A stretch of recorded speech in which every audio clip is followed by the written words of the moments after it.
Lembrando que o canal Switch TV BR agora é parceiro da Centauro. Quer ter 10% de desconto em qualquer produto vendido e entregue pela Centauro? É só usar o cupom SWITCH10 e fazer a festa. Né? Ao mesmo tempo que é um momento de extrema frustração e de dúvidas para o Cavs. Um time que sim chegou nas finais de conferência, que sim teve o seu melhor desempenho em playoffs em muitos anos, né? Desde do fim da era LeBron, é o melhor desempenho do Cavs num playoff, indiscutivelmente.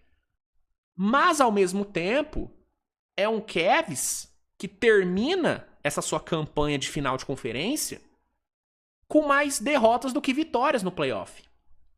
É um Cavs que venceu 10 que venceu 8 e perdeu 10 jogos nesse playoff. É um Cavs que poderia muito bem ter caído contra Toronto na primeira rodada. É um Cavs que não convenceu em nenhum momento. E que nessa final contra o Knicks foi completamente atropelado. Na única chance que o Cavs teve de ganhar um jogo, o Cavs tomou aquela virada histórica de 22 pontos.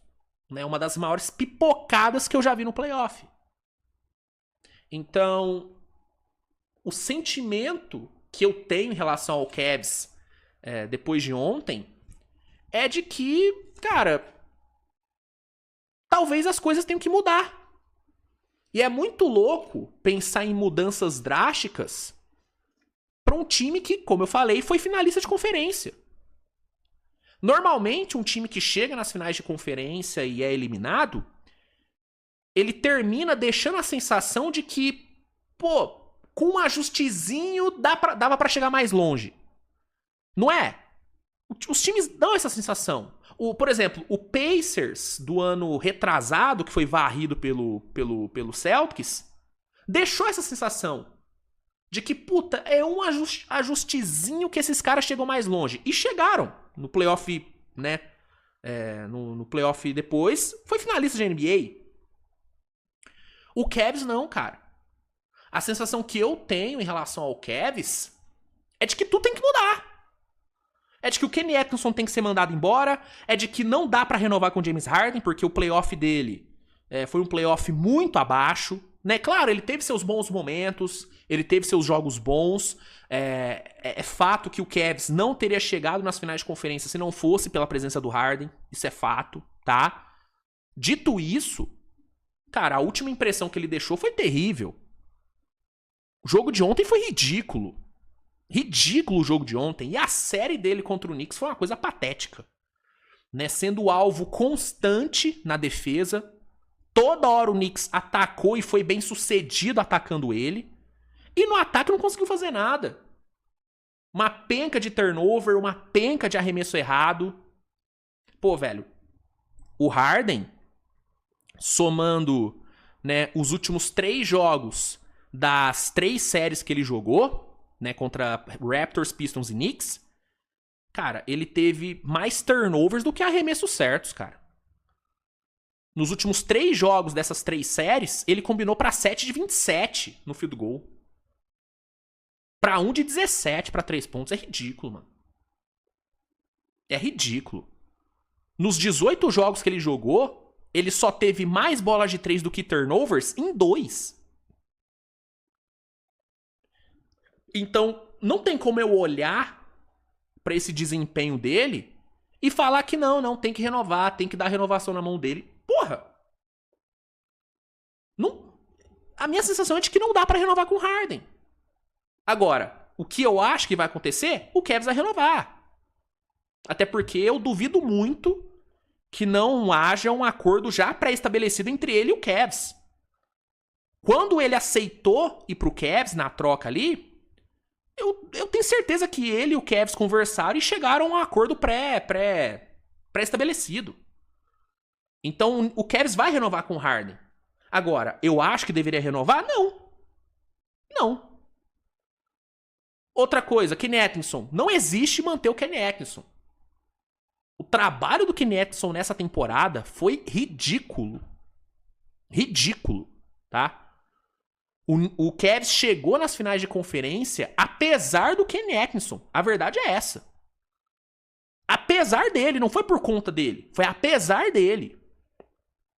Então manter ele pra próxima temporada, pra mim é uma decisão terrível. Tá? Outro ponto. Esse garrafão Mobley e Jarrett Allen tem que acabar.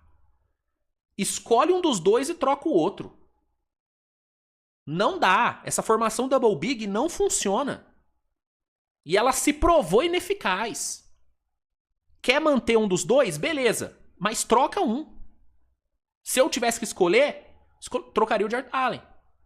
Joga o Jarrett Allen no mercado. Traz ali um ala, sabe? Um ala estilo Anunoby. Melhora muito o time, cara. Dá mais espaçamento, dá mais dinâmica pra esse time. Né?